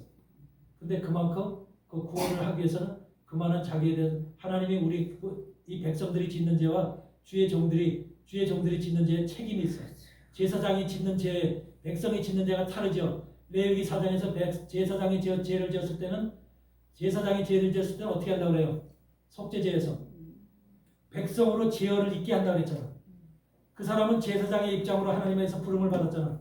주의 종으로서. 여의도 순복음교회라는 수십만 명의 성도들을 이끄는 주의 종으로서 부름을 받아서 단에서도 설교를 해왔잖아. 그런 사람이기 때문에 그 사람이 죄를 졌어. 죄를 저거 불법을 행했어. 그러면 그 죄가 그 양반의 죄가 아니라 그 죄를 진 것이 백성들로 순복음교회 수십만 명의 백성들에게 제어를 떠넘긴대. 제어를 입힌대. 백성들을 죽게 만든대. 제사장이 죄를 짓게 되면은 제어를 백성들이 떠넘게 되는 거야. 죄야. 그게 레위기 속죄제의 모습이야. 네. 여러분 백성이 죄를 짓게 되면 백성 한 사람이 죄를 짓게 되면 우리가 염소라든지 양이라든지 가져가서 속죄 제사를 드리면은 그 됐어. 속죄함을 받지요. 근데 제사장이 죄를 지면 제사장 하나님이 이건 네 죄야 그렇게 하지 않고 백성 전체가 백성 그 제사장 밑에 백성이 100명이 있든 1000명이 있든 10,000명이 있든 그들에게 죄가 다 떠넘겨진다는 거야. 그러니까 얼마나 큰 죄악을 지금 저지른 거야. 백성들은 그만큼 백성들을 다 죽게 만드는 거잖아. 결과적으로 백성들을 타락하게 하고 어디 실수가 있어요. 백성들을 타락하게 만드는 거죠. 그 주인공 여자가 그 녹취한 게 다 아니 저기 동영상 올렸어요. 자기가 그거 그 몇 년 전에 그 거짓 올림이 이거 아진대사라는 거 그거 아니라고 그 사람이 이렇게 밝혔거든요. 그러니까 어떻게 진짜인지 모르는지 모르겠어요. 그거 AI를 다 짜서 이렇게 저기 올리더라는 거지. 그러니까 그 여자가 예. 그렇게도 할 수 있고 이제 요즘 세상은 근데 진짜 AI 세상이라 얼마든지 스토리도 네. 만들어낼 수 있고 하기 때문에 100% 믿지 말고 일단은 그렇구나. 불쌍하다 기도해줘요. 그 양반에 대해서 여러분들이 그 양반 정확한 사실을 모르고 그 양반 당신 잘못됐어 그러면 안 되지. 저기서 순복음교회를 갖다 그렇게 꼭 집어서 그렇게 할 필요 없고 기도해줘. 불쌍하다고. 그게 하나님의 사람들이 해야 될 모습인 거야. 그래가 있는 것이지. 하나님이 1대1로 봤을 때는 그 사람이 그 양반이 백성들한테 모든 지혜를 떠넘겼기 때문에 그 말씀대로 한다면 레위기 4장대로 말씀대로 한다면 목숨 백성들이 그 큰 죄악을 떠넘김을 받을 거야. 그게 얼마나 큰 죄인지는 하나님께서 판단하실 거야. 그랬을 때는 바로 송아지를 잡잖아. 암송아지를 잡지요. 암송아지를 잡아서 그걸 전부 다 해서 내장까지 해서 전부 다 불태우지요. 똥까지 해서 다 불태워요. 하나님이 철저하게 불태워서 완전히 하나님 앞에 번제로 화목제를 드리고 이 번제로 화목제를 드리고 이런 것을 절차를 밟잖아요. 이런 것이 있듯이 바로 그런 사람도 그만큼 큰 어떤 하나님 앞에 번제를 드려서 자기를 갖다 하나님 앞에 바쳐야 될 그런 과정이 있어야 될 거예요. 아마 하나님 앞에 용서함을 받으려면. 아멘? 그러니까 누가 잘못했든 간에 그걸 일일이 신문 방송이나 이런 것을 보면서 꼬집지 말라는 거야. 꼬집지. 아 그랬구나. 불쌍하다. 이렇게 여기고 그만해. 그 양반에 대해서 하나님 불쌍히 여겨주세요. 그 양반도 회개하고 돌아올 수 있도록 해주. 이게 하나님의 말씀을 깨달은 사람들이 가야 될 길이야. 아멘. 일일이 사람들 문제를 놓고 그걸 지적하고서 그걸 놓고 그렇게 흉을 보거나 그렇게 하지 말라는 거야. 세상은 그렇게 할지라도. 왜? 우리도 얼마든지 잘못을 저지를 수 있는 인간들이기 때문에. 욕심을 가진 인간들이기 때문에. 그것이 크고 작기 때문에. 그래서 우리는 항상 양심이라는 세계가 우리 안에 도덕과 윤리를 기준으로 해서 그것이 딱 서 있다는 것. 세상에 사단은 양심이라는 발판 위에 윤리와 도덕이라는 것을 딱 동상을 딱 세워놨어. 모든 이들로 하여금 양심과 윤리와 도덕을 딱 쳐다보게끔 그렇게 살게끔 만들어놨어. 근데 세상의 악한 자들은 전부 다 이것을 어기면서 살았기 때문에 다 감옥소에 가 있는 거야. 감옥소에. 도둑질하고 살인하고 하는 것이 윤리와 도덕을 다 어긴 거야. 인간으로서 해서는 안 될 짓들을 해서 전부 다 윤리적 감옥소에 가 있는 거야. 근데 이렇게 한 사람들도 하나님은 다 용서하신다니까. 아멘. 하나님은 그러니까 이런 것들이 바로 우리에서 말씀 속에서 이해가 돼야 되는 거야. 전지전능하신 하나님이잖아. 죽은 자를 살리시는 분이야. 없는 것을 있게 하시는 분이야. 그런 하나님은 우리 인간의 잘못과 실수를 너 왜 요거했어? 너 저거 했지? 아이고 왜 그랬어? 아유 너 그래서 미워. 이렇게 캐묻는 분이 아니라니까. 여러분 속에 여러분을 죄를 짓게 하는 고살자가 누구라 그랬어? 사단 마귀야, 사단 마귀. 고살자가 있고 오살자가 있잖아. 민수기 35장에서 오살자 있죠? 그러니까 오살자, 우리는 인간들은 다 오살자야. 사단이 여러분 속에서 육신 속에서 사단이 감정 속에서 역사해서 여러분으로 하여금 잘못된 짓을 하게끔 만드는 거야. 그 지금 이영훈 목사도 똑같아. 사단이 역사해서, 사단이 작용을 해서 그 속에서 역사함으로, 감정의 역사함으로 인해서 죄를 짓게끔 만든 거야. 그게 그렇다면은 고살자는 이영훈 목사 본인이 아니라 고살자는 고의로 그렇게 죄를 짓게끔 만든 것은 바로 뭐야? 사단인 거야. 그래서 이영훈 목사를 그렇게 만들므로 인해서 순복음교회 교인들을 한마디로 박살내기 위해서 또 그리고 순복음교회 교인들을 성도들을 다 떨쳐나가게 하기 위해서 사단의 계획은 뭐야? 이영훈 목사 한 사람 죽이는 게 목적이 아니라 그 성도들의 하나님을 믿는 성도들이 그 소식을 듣고 교회를 떠나고 하나님을 다 버리도록 만들게 하기 위한 것이 목적이라는 거야. 대형교회 목사를 통해서. 이해돼요? 네. 사단의 본뜻은 거기에 있어. 여러분 이영훈 목사 한 사람 죽이고 살리는 건 큰 뜻이 없어. 그 사람을 통해서 수많은 대한민국의 교회가 앞으로 하나님의 종말의 사명을 감당해야 되고 에브라임의 영권을 가진 장자의 영권을 가진 대한민국의 사람들이 마지막 사명을 감당해야 되는데 이런 사람들이 교회가 활성화되고 교회가 정말로 뭔가 기도에 불을 붙고 만약에 하나님의 사람들이 그렇게 열심히 정말로 그렇게 마지막 주일을 정말로 종말을 준비하는 그런 교회와 성도들이 된다면 사단의 입장에서는 얼마나 이것이 배 아플 일이야. 배 아플 일이기 때문에 여러분들 조그만 교회 지하실 교회 목사를 갖다 이렇게 타켓으로 지금 한 게 아니라 지하실 교회 목사는 백날 전날 타켓으로 해도 힘이 없어. 그래 안 그래? 맞아요. 나 같은 선야한 목사 건드려봤자 아무 힘이 없다니까. 그러니까 이영훈 목사같이 저런 거대한 교회 목사를 건드려야 교회 성도들이 떠나간다니까. 사단의 본뜻이 있다니까. 사단의 본뜻. 이런 것을 여러분들이 먼저 깨닫기 바라요. 그러니까 사단이 우리를 어떻게 인도해 가는지, 우리를 어떻게 속여가는지, 그럼으로 인해서 하나님의 백성들이 교회가 어떻게 속임을 당하고 있는지 이런 것들이 깨달아져야지 여러분 자신도 지킬 수 있고 교회도 지킬 수가 있는 거예요. 여기에 속으면 안 돼요. 지금 교회에서 양심의 세계를 가르쳐주는 데가 없지요. 어떤 교회에서 양심에 대해서 설교하는 목사가 있습니까? 교회 부흥에 대해서는 얘기하고 전도에서는 얘기하고 이것저것 복 받는 것에 대해서 수많은 설교들을 하지만 양심의 세계가 악하다, 나쁘다, 윤리 도덕이 이런 것이다. 여기 양심 속에 양심 위에 세워져서 이것을 쫓아가면 우리는 망한다. 이런 것을 가르쳐주는 데는 없어. 근데 이게 말씀인데 말씀 속에 있는 하나님의 말씀인데도 불구하고 그걸 안 가르쳐주더라니까. 안 가르쳐주는 것이 바로 사단이 전부 다 성경의 말씀에 그걸 갖다 다 감춰놨다는 거예요. 감춰놨다. 읽어도 아마 이 말씀을 수십 번째, 목사들은 수십 번째, 수백 번씩 읽었을 거예요. 골백 번씩. 그러면서도 그 말씀이 안 들어오는 거예요. 영으로 마음속으로 새겨지질 않고 안 들어오는 거예요. 그러니까 안 들어오니까 설교 내용이 안 되는 거예요. 설교로서. 근데 왜 이것이 내 눈에는 들어올까? 왜 나한테는 이게 들어올까? 말씀을 읽을 때 이것이 나는 이게 양심이라는 세계를 발견한 지가 언제나 벌써 한 20년 됐어. 이걸 발견한 지가.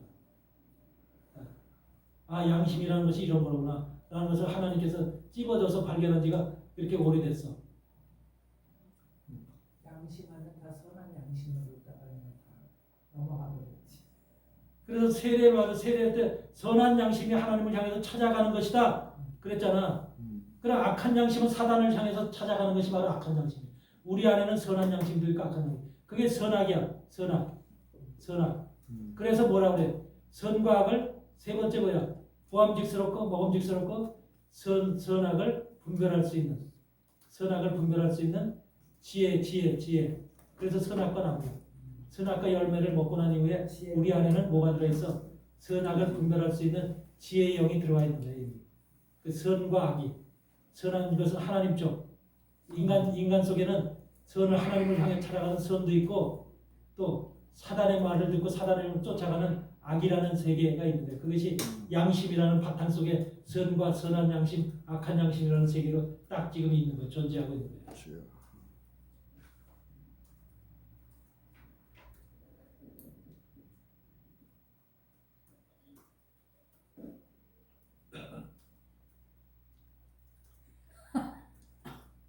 네.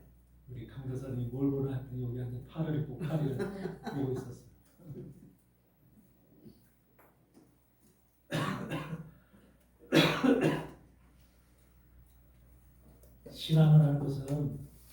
신앙을 하는 것은 먼저 나 본인을 알아야 돼. 아멘. 나 본인. 아멘. 내가 어떤 존재로 하나님은 인간을 어떤 존재로 지어졌는지 그래서 내 속에는 무엇이 존재하고 있는지 내 속에는 무엇이 좋은 것만 하나님을 믿으니까 좋은 것만 존재하는 게 아니라 우리 안에는 좋은 것도 존재하지만 악한 것도 존재하고 있는 거예요. 악한 것이 좋고 선한 것과 악한 것이 함께 존재하고 있는 거예요. 우리 안에.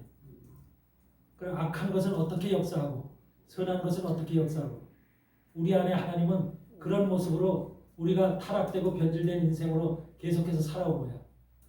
우리가 창세기에 보면은 가인의 자손과 아벨의 자손이 나오죠.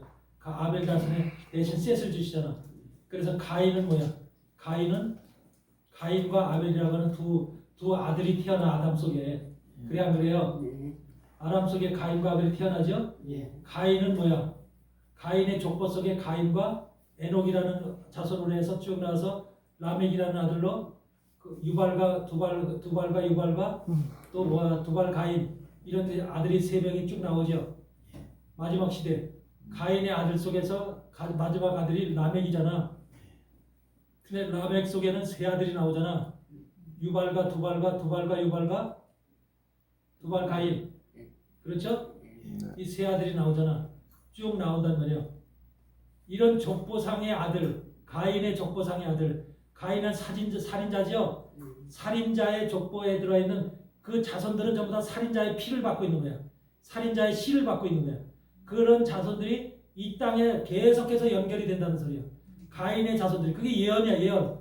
이 땅의 인류 중에는 가인의 피를 살인자의 피를 받고 있는 살인의 속성을 가지고 있는 그런 자손들이 계속해서 라멕 시대까지 이어진다는 거야. 라멕 시대까지. 종말이 바로 라멕 시대야. 종말이 라멕 시대. 라멕이라는 말이 무슨 말이야? 라멕이란 그렇죠. 힘, 능력, 그렇죠. 파워죠. 이 마지막 시대 여러분들이 사단의 세력이 라멕이야. 바로 지금 세상을 통치하는 사단의 세력이 뭐야? 라멕이야. 라멕.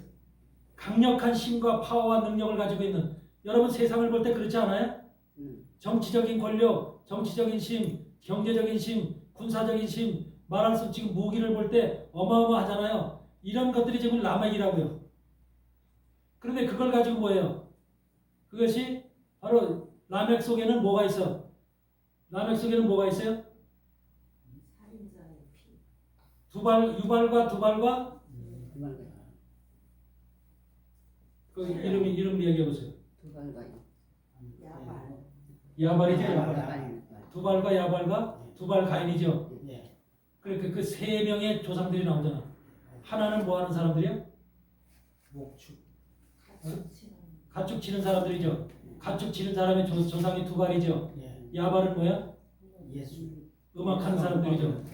악기 가지고 노래하는 사람들이죠. 그게 오늘날 그대로 있어요, 없어요? 있어요. 육축 친다는 것은 바로 뭘 얘기하냐면 농사 짓고 짐승 기르고 하는 걸 얘기하는 거예요. 오늘날에 그게 다 우리 먹거리죠. 그런 사람들의 그걸 통해서 우리가 먹고 사는 거잖아요. 그런 두발이 오늘날 존재하는 거예요. 누가? 라멕이라는 거대한 세력 안에 심 파워 안에 그런 존재들이 가인의 자손으로 존재하는 그런 자손들이 있고 그 다음에 야발이라고 하는 것은 뭐예요? 노래하고 춤추고 예술이죠. 문화죠. 이런 것을 통해서 즐기는 족속들이죠. 이런 것이 온 세계 지금 그 문화로다가 그 모든 것이 지금 세계를 점령하고 있죠. 영화와 음악과 모든 것들이 다 그런 세력들이에요. 그런 세력이 전국의 전 세계에서 전부 다 젊은이들의 정신 세계를 다 지금 파괴하고 있죠. 우리나라 케이팝이 동일하죠. 예. 그런 것들이 전부 다 바로 야발인 거죠. 그 다음에 두발 가인은 뭐예요? 가인의 세계로, 살인의 세계로 돌아가겠다는 거죠. 그 칼을 만들어서, 창으로 칼을 만들어서 사람을 죽이는 거죠.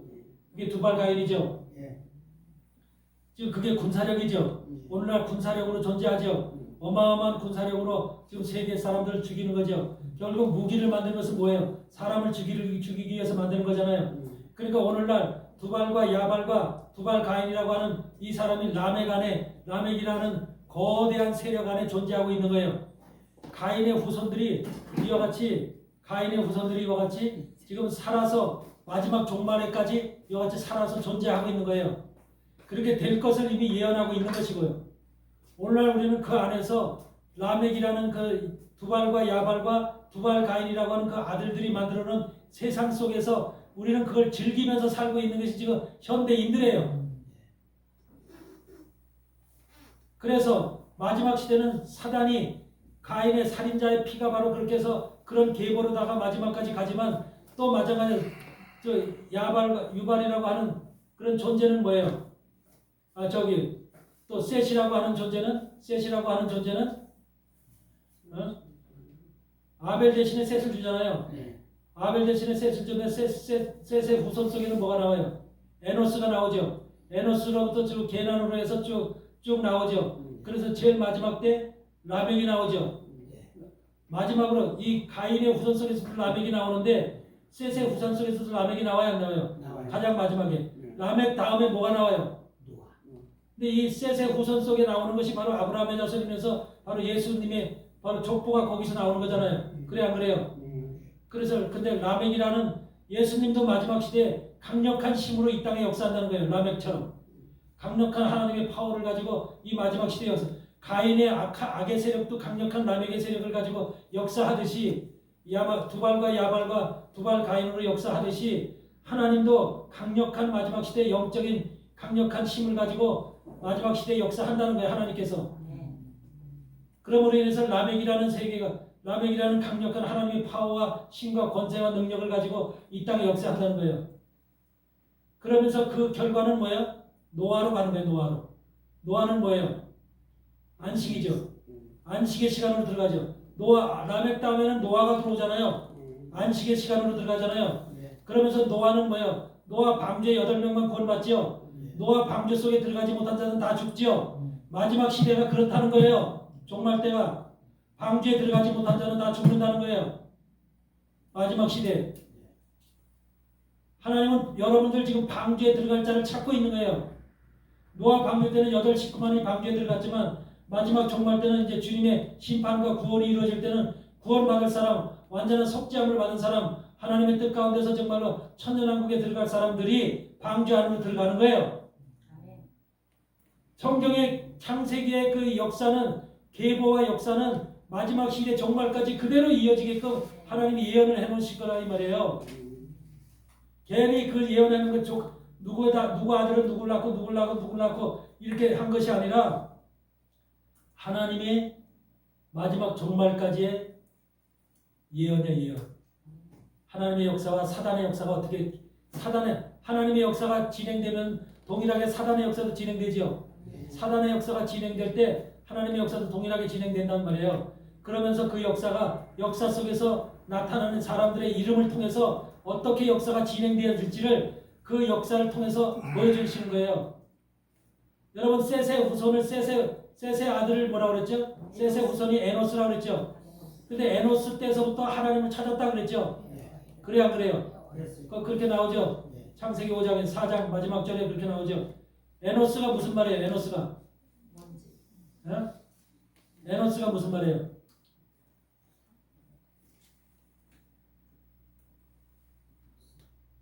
에노스가 남자라는 뜻이 있고 사람이라는 뜻이 있고 먼지라는 뜻도 있고 그래요. 남자. 그러니까 그게 그 전에 또 무슨 뜻이냐면 사람은 죽을 수밖에 없는 존재다라는 뜻이에요. 사람은. 인간은 죽을 수밖에 없는 존재다. 그러니까 하나님의 에덴 동산을 떠난 우리 인간은 죽을 수밖에 없는 존재다. 그 말이에요. 죽을 수밖에 없는. 그래서 하나님 부르신 거예요. 하나님을 부른 거예요. 에노스 때부터 하나님을 부른 이유가 에노스라는 이름 자체가 인간은 죽을 수밖에 없게 지금 우리가 태어났다는 거야. 태어났다. 에덴 동산을 떠나서 에덴 동산 바깥에서 태어났잖아. 에덴 동산 바깥에서 태어났던 셋과 우리 아버지 셋과 또 나 에노스는 인생은 죽을 수밖에 없는 인생들로 이 땅에 태어났다. 그래서 하나님 우리를 살려주세요. 우리가 에덴 동산으로 들어갈 수 있도록 도와주세요. 그게 바로 예수 그리스도를 부르는 모습이에요. 그게 에노스 때부터. 그게 성경의 바로 예언이야. 예언. 그러니까 족보라고 하는 것이 예수 그리스도의 족보는 하나님의 말씀을 통한 그 창세기의 족보라는 것이 쭉 누구를 낳고 누구 낳고 이렇게 쭉 했을 때 그것이 그냥 기록된 이름들이 아니라니까. 그 이름 속에 들어있는 하나님의 비밀, 그걸 통해서 전 세계 이 종말 때까지 세상이 어떻게 운영될 것이라고 하는 이런 것을 밝혀주는 거예요. 가인 속에서는 가인의 우선 라멕 속과 두발과 야발과 두발 가인 속에는 뭐가 없어? 안식이 없잖아. 노인이 없잖아. 안식이 없잖아. 그래 안 그래요? 노아가 없죠? 네. 안식이라는 노아가 탄생되지 않죠? 네. 그걸 끝나죠? 사단의 역사는 그래 끝나는 거예요. 그렇지만 하나님의 역사는 하나님의 셋의 후손과 에노스의 계속된 후예를 통해서 거기에 아브라함이 나오고 아브라함을 통해서 쭉 그 다윗이 나오고 이렇게 예수 그리스도의 족보가 쭉 나와서 오늘날까지 연결된 그런 족보상에는 뭐가 나와요? 노아라는 존재가 등장하는 거예요. 구원의 방주가 등장하는 거예요. 구원의 방주가. 딱 마지막 때는 구원의 방주가 기다리고 있는 거예요. 마지막 노아 시대에는 구원의 방주가 여러분 앞에 또 그러니까 마지막 구원의 방주로 우리는 들어가야 되는 거죠. 아멘. 그렇죠? 그리고 구원의 방주 아무나 들어가요? 들어갈 수 있는 자격이 돼야 되잖아요.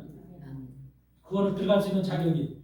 그래서 노아의 방주에 들어갈 수 있는 자격자가 지금 마지막 시대에 이 말씀을 깨닫지 못하면 여러분 물로 인해서 멸망당하죠. 물로 인해서. 그래 안 해요?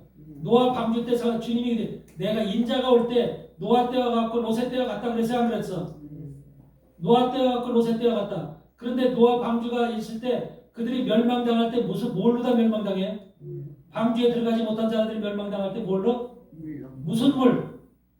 그 물이 무슨 물이야? 하늘로부터 내리는 물로 때문에 멸망당해? 아니면 세상 물 때문에 멸망당해?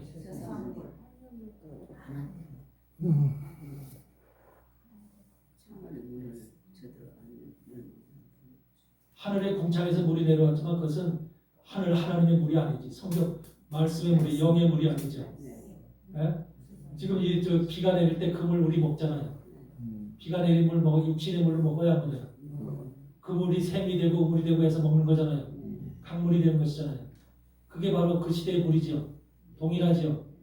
궁창에서 내려왔다고 하나님 물이죠? 아니죠. 바로 여러분들이 그 시대에 멸망시켰던 그 물이 노아 방주 시대에 거기에 있던 수백만 수천만 명을 멸망시키고 죽였던 그 물이 바로 지금 오늘날 세상에 가득 차 있는 물이에요. 지식의 물이고 과학의 물이고 모든 우리가 여러분 세상 속에 얼마나 문화의 물이고 얼마나 지금 물이 많아. 물이라고 하는 것이 먹는 물만 얘기하는 게 아니야. 우리 생각 속에 우리를 생각을 잠식하게 하는 생각을 주기 여러분 머릿속까지 꼭대기까지 세상의 물이 찬 거야. 세상의 물이 과학의 물이 공부를 많이 해서 과학의 물이 차 있고 지식의 물이 차 있고 사상의 물이 차 있고 문화의 물이 차 있는 거야. 그 차 있기 때문에 여러분의 꼭대기까지 머리 꼭대기까지 그런 물이 차 있기 때문에 여러분의 생각이 죽고 하나님을 향해서 나아갈 수 있는 마음과 생각이 다 죽어버린 거야. 그럼 물로 인해서 이해되세요? 지금 마지막 시대는 저 물로 죽이는 물로 저 비가 내리는 그 물로 죽이는 게 아니라 우리 지식의 물로 죽이는 거야. 지식의 물, 사상의 물, 철학의 물, 교육의 물, 과학의 물 이런 것을 통해서 문화의 물 이런 것을 통해서 우리를 철저하게 머리서부터 손끝 발끝까지 전부 다 물로 다 우리를 한마디로 전부 다 덮어서 우리를 그걸 매장해서 죽이는 거예요. 그게 바로 마지막 시대 우리를 죽이는 모습이에요. 홍수가 노아 방주 시대처럼 비가 내려서 궁창이 열리고 땅이 터져서 물이 와서 죽는 게 아니야. 말씀을 영적으로 이해하시고 하나님이 영적으로 어떻게 여러분들 그렇게 깨달을 수 있는 영감을 달라고 그러세요. 어? 근데 마지막은 불로 그물이라니까. 불. 불이 뭔지 아세요? 베드로후서에 나와 있는 불로 멸망시 불과 유황으로. 불과 유황으로 다음 시간에 봬요.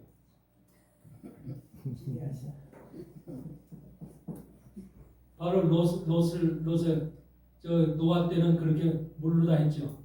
롯 때는 어때요? 불과 유황으로 멸망시키죠.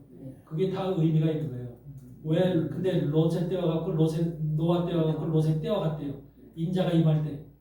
그러면 뭔가 불과 유황도 우리에게 지금 죽음의 저걸로다가 지금 우리에게 닥칠 거예요. 불과 유황이. 예? 그러면 지금 물이라고 하는 것은 이해가 됐죠. 물이라는 게 지금 우리가 살아가고 이 세상은 철저하게 지금 교육의 물, 사상의 물, 뭐 지식의 물, 과학의 물, 문화의 물 이런 것들을 가득 차 있죠. 세상 지금 모든 사람들이 그거 의지하지 않고 그거 채워져 있지 않은 사람은 하나도 없어. 근데 그걸 알게 되면 그걸 만약에 깨달았다면 지금 오늘 이 말씀을 통해서 그 물이 어떤 작용을 하고 어떤 역할을 하는지 나를 어떻게 죽이는지를 알고 깨달았다면 여러분들이 그 물에 관심이 있겠어요? 그런 물에 관심을 갖고 그런 물에 끌려가겠냐고. 어? 모르면 끌려가겠죠. 모르면 좋아서 계속해서 하겠죠. 근데 알았다면 그 물을 먹고 그 물에 내가 들어가는 것은 결국 내가 사망당하는 꼴이죠. 그러면 아는 사람은 발견한 사람은 그 속에 들어가서 내가 그 사람들과 함께 그것 속에 들어가서 즐겨하고 기뻐하고 내가 흥을 그 속에서 하겠냐고. 반드시 여러분들은 그것을 깨닫기 바라요. 오늘날 죽이는 물은 바로 노아 홍수 때 그 물이 아니에요.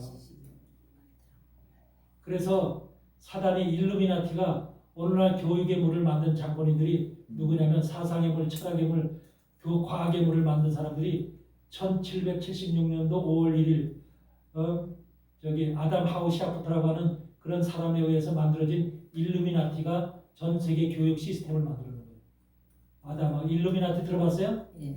일루미나티가 세계 유명 아이비리그에서 대학서부터 모든 대학의 모든 것들을 교육을 통해서 세상 사람들을 멸망시켜야 되겠다라고 하는 이런 이제 그런 사고를 가지고 모든 대학들을 만들어 놓은 장본인이 바로 카톨릭의 예수회하고 바로 일루미나티인 거예요. 지식의 물을 세상에 그때서부터 과학과 기술이 발달하면서 온 세상에 지금까지 AI까지 온 거예요. 그러니까 그런 것에 빠지면 빠질수록 우리는 그런 물에 잠식이 되는 거예요. 잠식이 되는 거예요. 네. 그런 물에 잠식이 되면 결과적으로 노아 방주를 앞에 지금 마지막 때 노아 방주 속으로 들어가야 산다고 했잖아. 그 방주는 못 들어가는 거죠. 노아 방주에 들어간 노아 식구 8식구는 그것을 다 알고 깨달았기 때문에 들어간 거야. 그래서 구원을 받은 거야. 마지막 시대 구원받은 사람의 숫자가 몇인지 모르지만 하여튼 노아 방주라는 것이 우리 앞에 마지막에 기다리고 있다는 거. 그 속에 들어가야만 우리에게 안식이 온다는 거. 네. 이게 창세기 5장 6장을 통해서 이미 우리에게 나타나시고 보여주시는 하나님의 계획이고 예언이라는 사실을 알기 바라요. 그리고 마지막 종말에 롯의 불과 유황으로 반드시 이 땅에 우리를 또 죽이는 뭔가가 오게 돼 있어. 죽이는. 그것이 바로 뭔지는 다음 시간에. 아멘. 아멘. 오늘 시간 다 시간에서 이제 마치겠습니다. 우리 전도사님 찬양 한 장 하고 전도사님이 많이 쓰임을 받아. 할렐루야.